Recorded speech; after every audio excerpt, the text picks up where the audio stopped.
Sadhgurunath Maharaj Ki Jai. And welcome to Jagadambe Reads the Holy Books of India, Ramayana298. As you may remember, Hanuman pretended that he was bound by the Brahmastra. They came near and tied him up with ropes and strips of bark. He was willing to be tied up. The moment the ropes touched his body, the astra lost all its power, since it's well known that no astra will tolerate bonds of another type to interfere with it. Indrajit saw that the monkey had been tied up with ropes, and he knew that the Brahmastra had become ineffectual. He was unhappy at the rashness of his men and regretted the incident. He was sure that there would be no way of stopping the monkey anymore. But to his surprise, Hanuman had allowed himself to be dragged along, and he did not let anyone know that he was no longer under the sway of the astra. Soon he was taken to the great hall, where Ravana held council, and the young prince Indrajit accompanied him with a puzzled look on his face. He could not understand how the monkey could be bound by the astra when ropes had touched him. He went to his father and told him about the capture of the monkey. 13. Hanuman in the court of Ravana. Ravana saw Hanuman being dragged to his presence. On his arrival at the palace and in the presence of Ravana, Hanuman opened his eyes. He saw Ravana, the Rakshasa, wearing a beautifully made golden crown set with gems and pearls. He was wearing ornaments made of gold, and he was wearing the softest of white silks. The perfume of sandal paste, which he had used on his chest and arms, was filling the entire hall. His eyes were large and beautiful.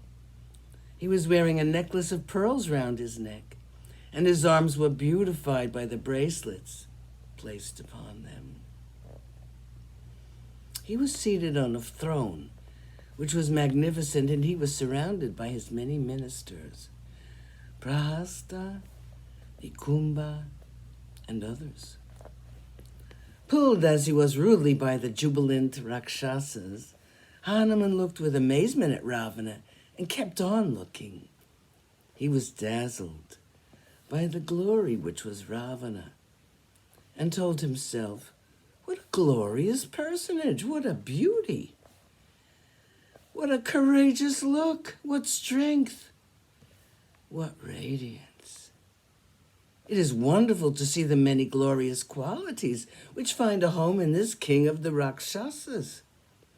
If only this powerful king had not been an Adharmi, he could have easily been the lord of the Devas themselves. It's because of his cruel and heartless acts that the three worlds with the Devas and the Danavas tremble before him. He is capable of destroying the entire world when he is angry. He's valiant enough. Ravana, who had earned the name because he was making the world cry out of fear of him, looked in front of him and looked into the tawny eyes of Hanuman. For a moment he was taken aback, and an unknown fear gripped him. He asked himself, can this be Nandi, the devotee of Mahadev? Perhaps he has kept his promise and come here. Years back, when I lifted the Kailasa peak, I insulted Nandi, and he cursed me that my defeat would be indicated by myself in the form of a monkey. Can this be Nandi, then? Or is it Banasura? Ravana looked at Hanuman with fury in his eyes, and turning his eyes on Prahasta, his minister, he said, where has he come from? What is his purpose in coming here? What did he achieve by destroying the garden and frightening the Rakshasas here?